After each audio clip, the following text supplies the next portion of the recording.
This was right before school ended, so I want to say between maybe like June. So you're coming up on a 2-year statute of limitations. Now it took a month or two for the court to actually throw it out. So maybe you've got a few more months than just a couple. But the point is, you're very, very close to a statute of limitations, and you need to speak to a Delaware civil rights attorney now. So I would invite you to call my office on Monday at 215-227-2727. Ask for Jay Berger, and Jay will use our network of attorneys around the country, and certainly we have them in Delaware, to affiliate you with an attorney there so that you can explore the possibility of a case. But you're getting close to the point where you won't be able possibly to bring a case. So I invite you to do that on Monday. All right? All righty. Thank you, Nicole. Sorry that happened to you. And thank you. Y'all have a blessed day. Thanks You a too. lot. Bye now. 215-227-2727, the number that you need to put in your cell phone, and then forget about all those other lawyers. Wait a minute. What am I doing here? He made in his area of expertise. All right, I got you, Dean. There's plenty to go around, right? Line 3, Amanda. Welcome to Court Radio. Amanda, how are you today? Hi, I'm good, thank you. What's going on? So my 8-year-old daughter fell. She needed stitches. They gave her 4. I take her to her doctor a couple days later, and he says this needed a lot more stitches. It should have been 8 at the minimum. So 2 weeks pass. He takes the stitches out, and he says she's going to need plastic surgery. And now, it's now a week after this has been out. It's still really open. I'm actually going to take her back to the doctor because it's bleeding. Like, it don't look good. So my question is, can I sue the hospital that I originally took her to who did not put enough stitches in? And the answer is maybe. And the answer is maybe because what the leap you want to make is the following. If they had just put the right amount of stitches in, and I'm going to assume for a moment that that's a foregone conclusion, okay? It isn't, but let's just assume it is. A foregone conclusion that anybody who knows what they're doing in trauma repair would have put more stitches in, and the doctor was negligent. Now the question is that negligence the cause or reason why she continues to have problems and will have problems that will require plastic surgery into the future? And that is not a foregone conclusion. We need to see, we need to have a doctor who reviews the original records who can say 2 things. 1, it was done wrong. And 2, the only reason she's continuing to have problems is because it was done wrong. And see, a lot of times in this instance, this is where people who presume they have a med mal, and young attorneys who presume they have a med mal. Yes, you get a doctor who says they should have put 8 stitches in. The question isn't whether they should have put 8 stitches in. I mean, that's the beginning of the question, but the end of it is, the end of that analysis is, had they put 8 stitches in, would she have made a wonderful recovery and not needed plastic surgery and had a great outcome? And that's the part we don't know. But I will say this. Before you even get to that analysis, we need to know really how bad the outcome is, because that gets to the damages. That determines the value of this case. If she ultimately makes a great recovery, and yes, and let's assume I get a doctor to put all those pieces together. Yes, it should have been done a different way, and yes, the only reason she had problems is because it wasn't done the right way. Then we get to, well, what were the injuries? What was the damage? And if she makes a good recovery, and I hope she does, the value may be $10,000, maybe $50,000. $50,000 does not a med mal case make. because it'll cost me $30,000 to get doctors to support your claim. And so the case has to have a value of probably $300,000 before any attorney worth their salt will pursue it. Whereas in a motor vehicle case, I might take a case that's worth $30,000. I don't need experts. I can pursue that claim rather easily in court. And, it may cost me a couple $1,000s to pursue that claim. And yes, I'll pursue a $30,000 case.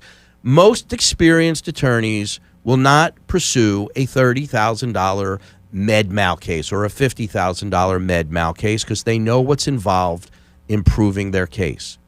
So my first advice is pursue your daughter's treatment and let's see how she does. If her outcome is horrible and you want to pursue a claim, please give us a call once the treatment is over and we see the extent of her injuries.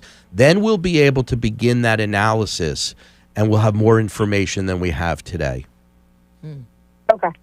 Thank you, Nicole. Take care. Have a great Saturday, and I wish you and your daughter the best. Thank you.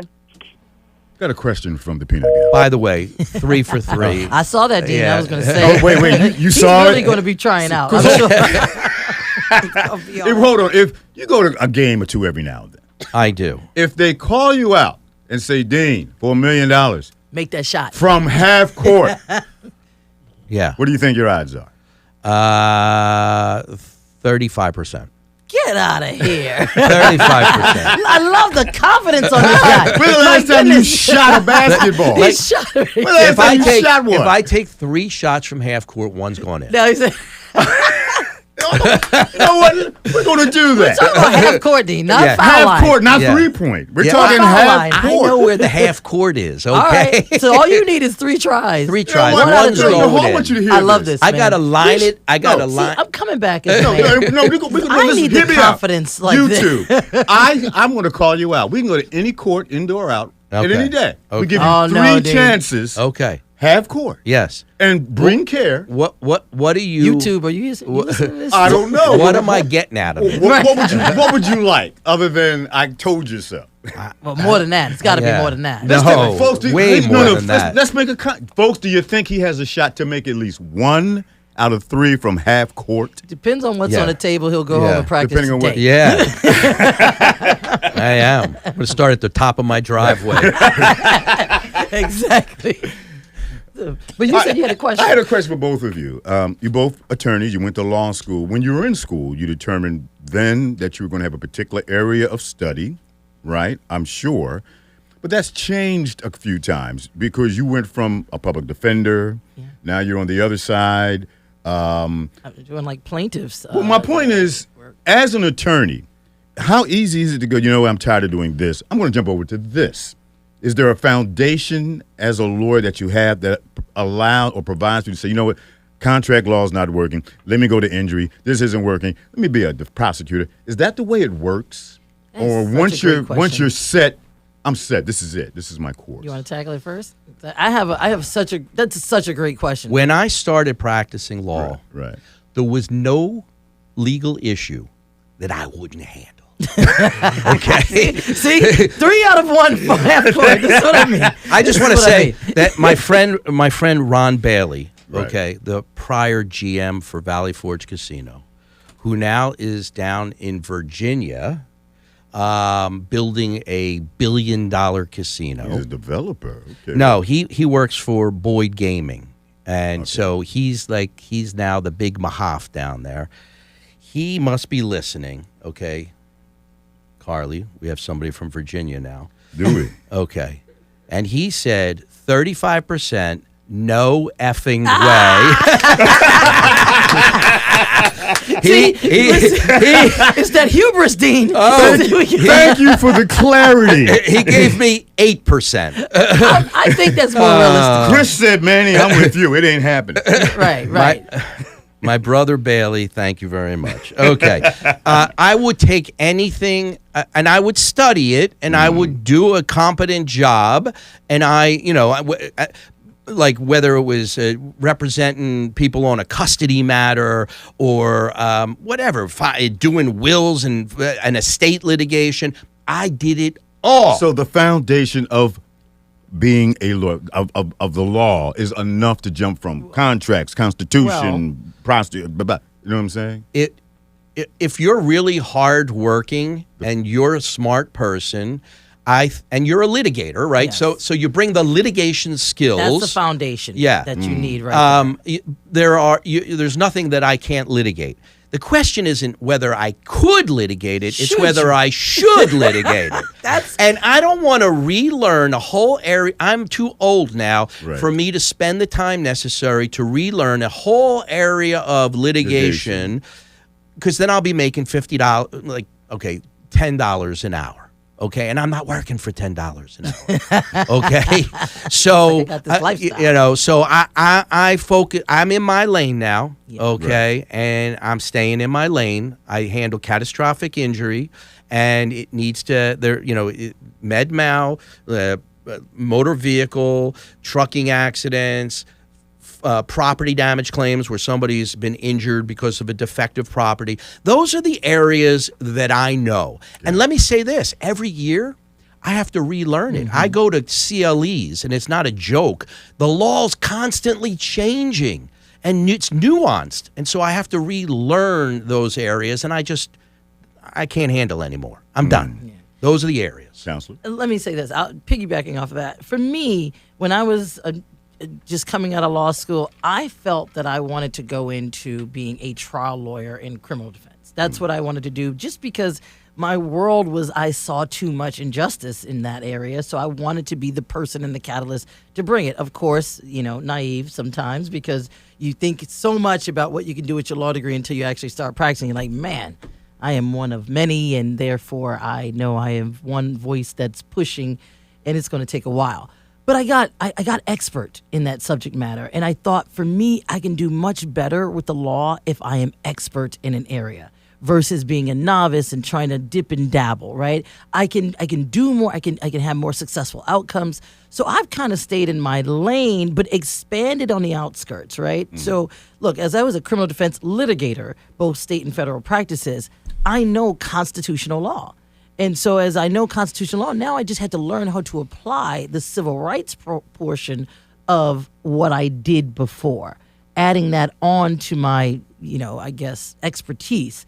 But it's not a huge jump. It is an exercise of having to learn a different structure of practice, going from, criminal defense to civil in civil rights. But you still deal with some of the same subject matter issues. You still have here's an important point. She still has the burden of proof. Yes. So whether you're a prosecutor or a plaintiff's personal injury attorney, you still have to prove to the jury that your client in civil actions, more likely than not, is entitled to make a recovery. Yes. The defense of criminal cases and the defense of civil cases just sits back and waits. Yes. They don't have to do anything. Really? Yeah. And that is a difference for me. Oh, yeah. Because I used to be defense, where I basically would respond to what the prosecutor is doing. Right. But now I am more the civil prosecutor.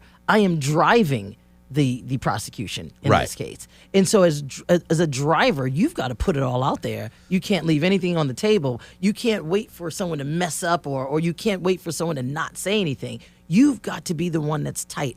And I like it, because I really like telling the story and telling the narrative and putting it out there in the way that I think it should be shaped and framed. We got to take a break. Folks, if you're on the line, stick around. We're going to get to your calls. And if you're not, 215-227-2727 may get you in the door. We'll be back in 2 minutes. I'm reading these comments. Hey, YouTube. Any questions? Any comments? Any love from my YouTube audience? 8%. I don't know, Dean. Yeah, 8%. Yeah, Dean. Ron, thank you, Mr. Chris Bailey. and Ron. Yeah. Dean said 30%. Jackson hasn't chimed in. No? Nothing from Pittsburgh, huh? Let's ask Pittsburgh. Can he do Jackson, it? Can he do it? Wait, Jackson's game yesterday, they send me a score, and it was like, who do you think won? And I said, Jackson, of course. It was 110-40. No. Oh, man. Wait, what kind of game is this? It was Basketball. That was like the Charlotte last night. Wow. 40 And points. Jackson wasn't on the winning side. Oh. Jackson was the tallest kid on his team and the shortest kid on the opposing No. team. That's how much different they were. Wow. Sheesh, somebody needs Yeah. to recruit. But Somebody did. And Mia drove like 5 hours to get out there for this game. where was it? Pittsburgh. Oh, Pittsburgh. Yo, Yeah. he's gonna have to, you gonna have to I find. don't know. I haven't figured that Guess what, out. you gonna have I to didn't find- ask that question. You gonna have to find a way to get him to play in the hood, man. Yeah. You know what I mean? If you drop 40, Well, we last got year- you, man. last All year- that suburbia. Last year he was in West Philly. North Philly. He was at Martin Luther King High School all summer last year. Yeah, Okay. playing with whatever the coaches of MLK Right. High School Yeah, basketball practicing team. on that, getting that rough I told you shot. what I he forg- work on his forgive me, handle. I forget his name. And shoot from 3. He'll be all right. And a little defense. He'll Yeah, be I'm all right. going to 'Cause show he's him not how gonna to get much shoot bigger. from half Let me court. tell you why I love Oh, Pittsburgh. boy. Dean, let me tell you why I love Pittsburgh. boy. So when I was running for Attorney General, I met a guy out in Pittsburgh who was working in the Attorney General's office. He's the one who brought the discrimination suit against Wells Fargo. Really? That actually got modern day redlining exposed and got damages in the amount of $20 million. That went Back then, that was a lot of money. and this wasn't even back then. This was like 2021. No, they had redlining cases before. Well, maybe I they had don't- never seen anyone win it. Fair enough.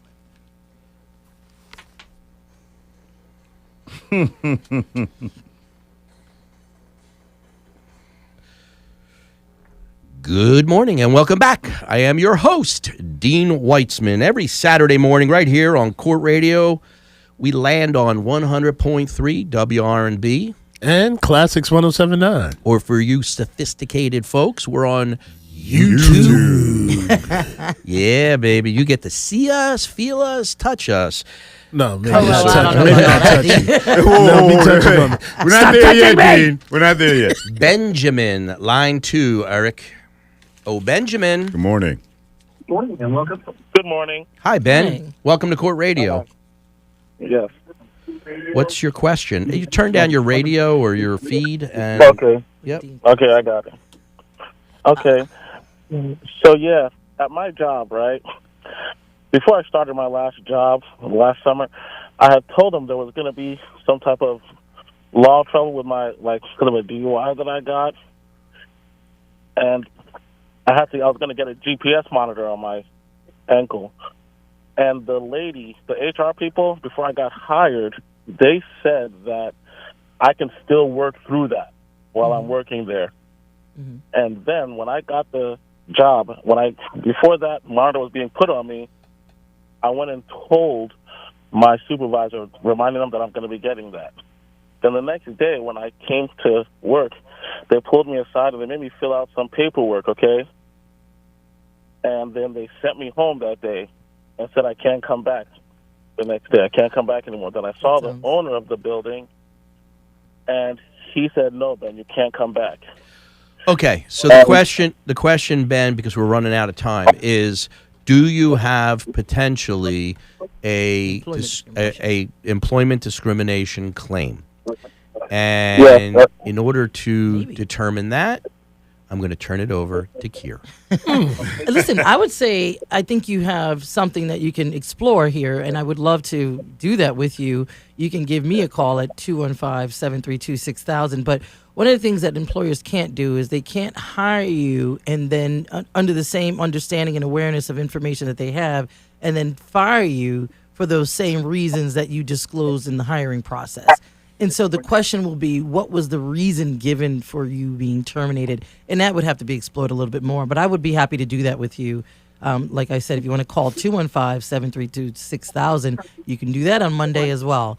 And then we can talk about it a little bit more. When does that will come into play? At will comes into play on every employment case out there, potentially.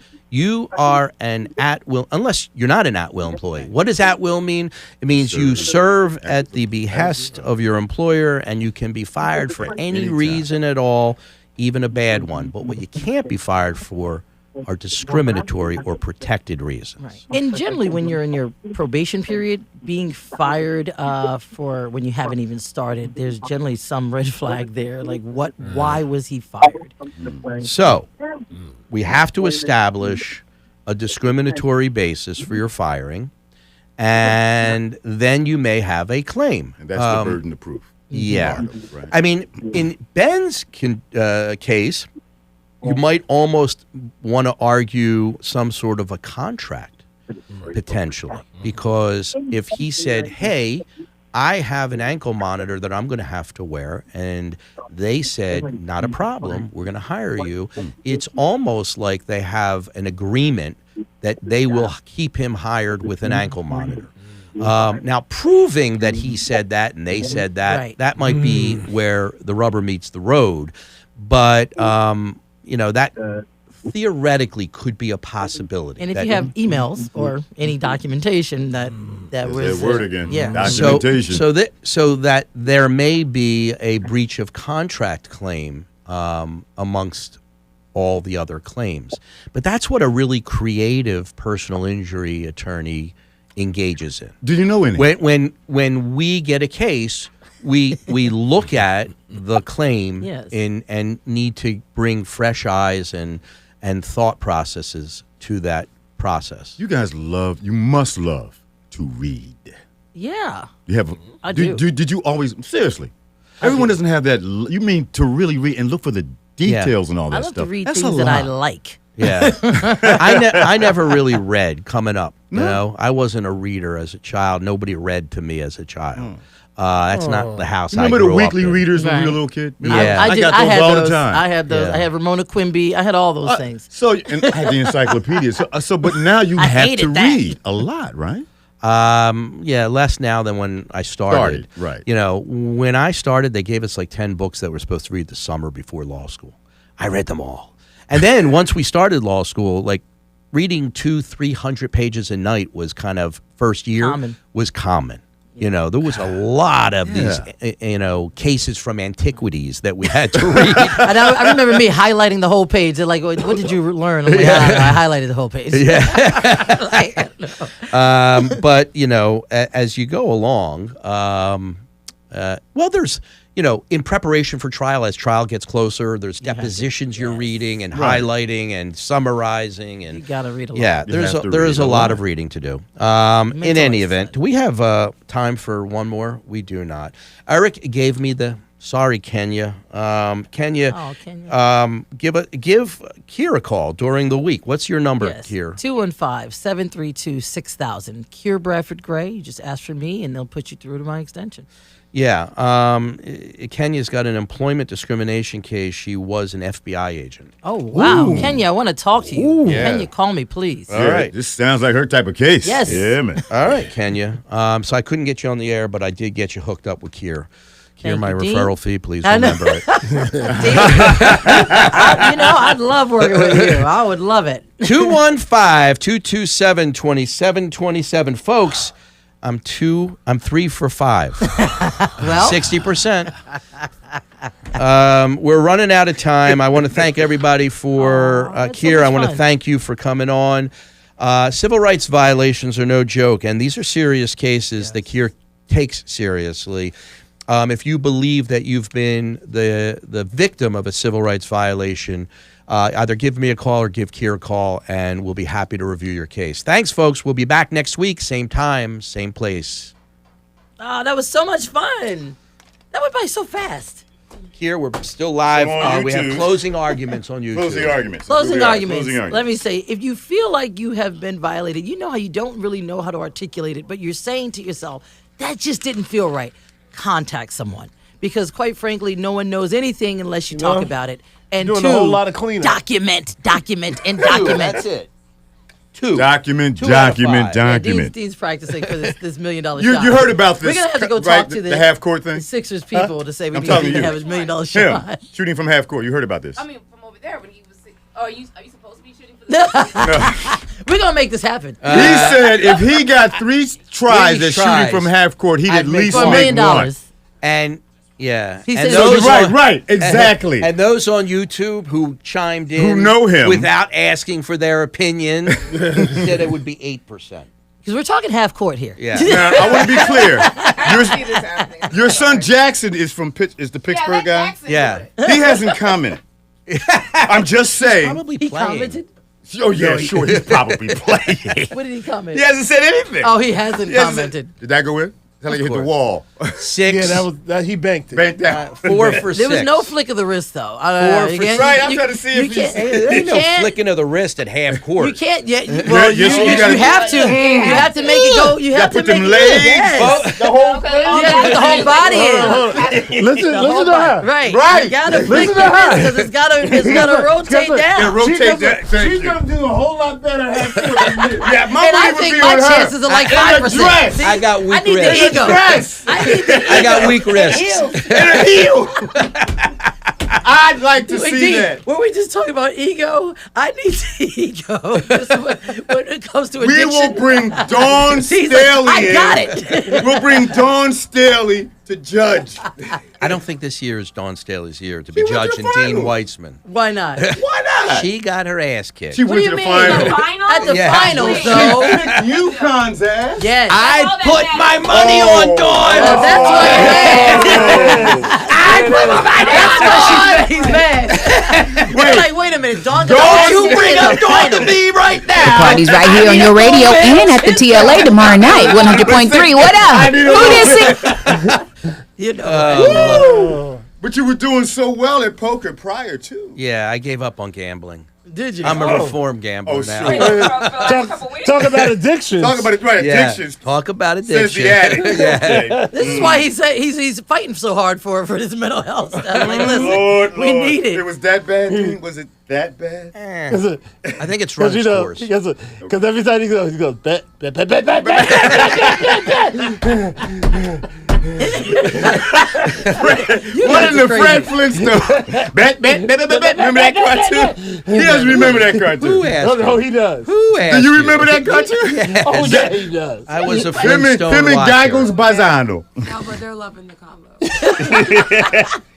No, but- Is there anything on YouTube that I need to answer or comment on? And if not, this closing argument's coming to Well, a Ron close. Bailey said if money is on the line, his percentage goes up for sure. Right. I would agree with that. Oh. I would agree Bailey with with the good comment. that. Thank you so much, Sarah. All right. Thanks, Sarah. We'll see you next week, guys. Be well. Have a great week. Stay healthy and safe. All right. Peace out. Peace out. Thanks so Bye-bye. much, Dean.